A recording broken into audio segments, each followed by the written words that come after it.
नमस्कार दोस्तों, स्वागत है आप सभी का आज की इस वीडियो में। दोस्तों, महाभारत युद्ध के 13वें दिन गुरु द्रोणाचार्य ने चक्रव्यूह की रचना कर युधिष्ठिर को बंदी बनाने की योजना बनाई।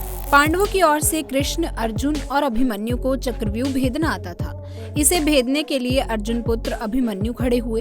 वे चक्रव्यूह भेदना तो जानते थे, लेकिन उससे निकलना नहीं। अंदर घुसते ही अभिमन्यु ने कौरव सेना में मार काट मचा दी। इस दौरान अभिमन्यु ने दुर्योधन के पुत्र लक्ष्मण का वध कर दिया, जिससे बौखलाए दुर्योधन ने जयद्रथ को चक्रव्यूह के द्वार पर खड़ा कर अभिमन्यु के लौटने का रास्ता बंद कर दिया। जिसके बाद 7 महारथियों ने अभिमन्यु को निहत्था कर मार डाला। पुत्र की मौत से आहत अर्जुन ने प्रतिज्ञा ली कि अगले दिन सूर्यास्त से पहले वे जयद्रथ का वध कर देंगे या खुद गांडीव के साथ आत्मदाह कर लेंगे। यही कारण रहा कि युद्ध का 14वां दिन सबसे विनाश का साबित हुआ। अर्जुन ने बेटे का बदला लेने के लिए खुद कौरव सेना के साथ अक्षयहिणियों को मार डाला। इसमें कई महारथी श्रुतायु, अयुतातु, विंदा, अनुविंदा आदि मारे गए। सत्याकी और भीम ने भी प्रतिद्वंदी सेना को शानदार हमलों से ढेर करते गए। मगर दोस्तों, तुलना में द्रोण और अन्य कौरव अर्जुन के संहार के आगे बौने साबित हुए। कृष्ण ने दिन के अंत में युद्ध क्षेत्र का वर्णन किया कि 14वें दिन कौरवों के लिए विनाशकारी था। अर्जुन उस दिन कुछ और थे।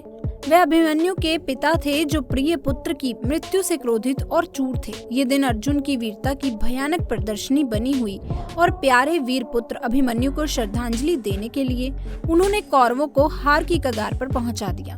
तो दोस्तों, अब हम जानते हैं कि कृष्ण की मदद से जयद्रथ का वध कैसे हुआ।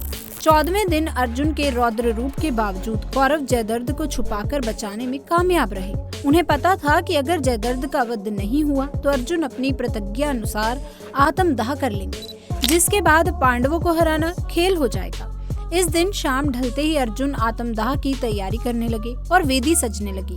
इसी बीच कृष्ण की कृपा से बादलों के बीच से सूर्य देव निकल आए और खुशी से उछल रहे जयद्रथ को कृष्ण के कहने पर अर्जुन ने वहीं ढेर कर दिया। तो दोस्तों, जब जब महाभारत की बात की जाती है, अभिमन्यु का नाम महान योद्धाओं में अवश्य लिया जाता है, क्योंकि जिस उम्र में आज के युवाओं को ज्ञान नहीं होता, उस उम्र में अभिमन्यु ने महाभारत के अनेक महारथियों के छक्के छुड़ा दिए थे। लेकिन अंत में भारी पराक्रम दिखाने के बावजूद अभिमन्यु वीर गति को प्राप्त हो गए।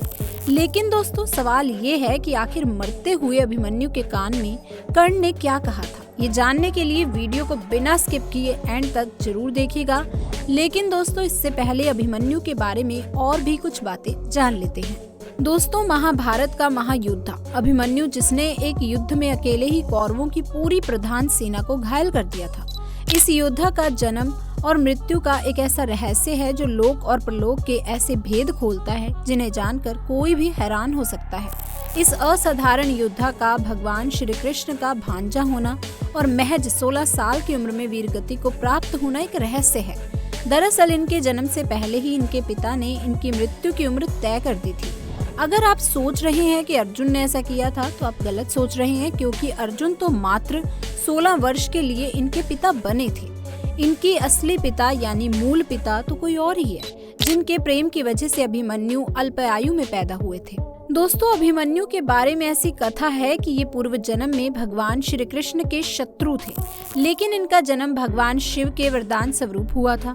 ऋषि शेषरायण ने भगवान शिव से वरदान में एक ऐसा पुत्र प्राप्त किया था जिसे कोई पराजित नहीं कर सकता था। शेषरायण ऋषि का ये पुत्र काल यवन कहलाए। जरासंध के बहकावे में आकर काल यवन ने मथुरा पर आक्रमण कर दिया। भगवान श्री कृष्ण ने चतुराई से काल यवन को राजा मुचकुंद की गुफा में ले आए।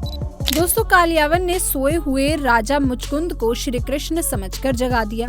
राजा मुचकुंद की नजर कालवन पर पड़ते ही वे जलकर भस्म हो गया, क्योंकि राजा मुचकुंद को वरदान प्राप्त था कि जो उसे नींद से जगाएगा वह भस्म हो जाएगा। दोस्तों, आइए अब जान लेते हैं कि कौन से शब्द थे जो कर्ण ने अभिमन्यु के कान में कहे। दोस्तों, ये पल था महाभारत के 13वें दिन का। कौरवों की सेनापति द्रोणाचार्य ने चक्रव्यूह की रचना की। चक्रव्यूह इतना ज्यादा शक्तिशाली था कि जो योद्धा एक बार इसमें फंस जाए, उसका निकलना लगभग नामुमकिन था। कौरवों की ओर से सबने मिलकर एक षड्यंत्र बनाया कि वे अर्जुन को इस चक्रव्यूह में फंसाकर चारों तरफ से हमला करेंगे और अगर अर्जुन मारे जाएंगे तो पांडव अपने आप युद्ध हार जाएंगे। लेकिन दोस्तों उस चक्रव्यूह में अर्जुन नहीं फंसे, बल्कि खुद उस चक्रव्यूह को भेदने पहुंचे अभिमन्यु। भगवान महादेव से मिले खास वरदान के तौर पर जयद्रथ ने चारों पांडवों को चक्रव्यूह के बाहर ही रोक दिया और दोस्तों उस चक्रव्यूह में प्रवेश किया अभिमन्यु ने। जैसा कि हम सब जानते ही हैं कि अभिमन्यु ने सुभद्रा के पेट में ही चक्रव्यूह के अंदर प्रवेश करना सीख लिया था और उन्होंने इसी का फायदा उठाया। वे इस चक्रव्यूह में प्रवेश कर गए। उन्होंने न सिर्फ गुरु द्रोणाचार्य बल्कि कृतवर्मा, कृपाचार्य, कर्ण, दुर्योधन सभी को परास्त कर दिया था। चक्रव्यूह में घुसते ही उन्होंने हाहाकार मचा दिया। उन्होंने द्रोणाचार्य के धनुष को काट दिया। देखते ही देखते कर्ण के ऊपर 8, कृतवर्मा के ऊपर 5 और शकुनी को 22 बार बाण मारे। यहाँ तक कि दुर्योधन, दुशासन और कृपाचार्य ने जब अभिमन्यु को देखा तो उनकी हिम्मत नहीं हुई कि वे अभिमन्यु का सामना कर सके। इसी बीच दुर्योधन के पुत्र लक्ष्मण और अभिमन्यु का भी युद्ध हुआ, जहाँ अभिमन्यु ने एक ही तीर से लक्ष्मण के सिर को धड़ से अलग कर दिया। दोस्तों देखते ही देखते दुर्योधन बहुत ही ज्यादा क्रोधित हो उठा और उसने कर्ण से गुजारिश की कि सूर्यास्त होने से पहले ही इस बालक को हमें मिलकर मारना होगा। अभिमन्यु ही अकेला एक ऐसा योद्धा था जिसने एक साथ 8 से भी ज्यादा योद्धाओं को परास्त किया था। जब द्रोणाचार्य को भी इसके बारे में एहसास हुआ तब उन्होंने कर्ण से भी कहा कि इस बालक के धनुष को हमें छुड़ाना होगा। अगर इस बालक के हाथ में धनुष रहा तो सूर्य अस्त होने से पहले ही पूरी कौरव सेना का नाश हो जाएगा। इसलिए मौके का फायदा उठाकर कर्ण ने अभिमन्यु का धनुष काट दिया। अश्वत्थामा ने उसके रथ के टुकड़े कर दिए। फिर दोस्तों क्या 16 साल के बालक के ऊपर 8 से भी ज्यादा महारथी टूट पड़े थे, लेकिन लगातार बार बार अभिमन्यु सभी को परास्त कर आगे बढ़ते जा रहे थे। उसके बाद सभी महारथियों ने एक एक करके अभिमन्यु के ऊपर कई सारे बाण छोड़े, जिस वजह से अभिमन्यु लहूलुहान हो गए। लेकिन फिर भी उन्होंने रथ का पहिया उठाकर युद्ध शुरू रखा और तभी वह क्षण आया जब अभिमन्यु के समक्ष पहुंचे स्वयं कर्ण और कर्ण ने उन्हें धराशाही कर दिया। कर्ण ने अभिमन्यु को अपने पास रखा और फिर उनसे कहा, हे वीर अभिमन्यु, विश्व के सर्वश्रेष्ठ धनुधर बनने की प्रतिस्पर्धा सिर्फ और सिर्फ मेरे और अर्जुन के बीच थी, लेकिन तुमने आज इतना पराक्रम दिखाया कि मैं चकित रह गया। तुमने ये ताज हमसे छीन लिया है। अब दुनिया कहेगी कि इतने सारे महारथियों ने मिलकर एक अकेले बालक का वध कर दिया। अब तुम इस नर्क रूपी संसार को छोड़कर हमेशा के लिए स्वर्ग चले जाओगे पुत्र। यही वह कुछ शब्द थे जो स्वयं कर्ण ने अभिमन्यु के कान में कहे थे और दोस्तों उसके बाद कर्ण ने अभिमन्यु का वध कर दिया।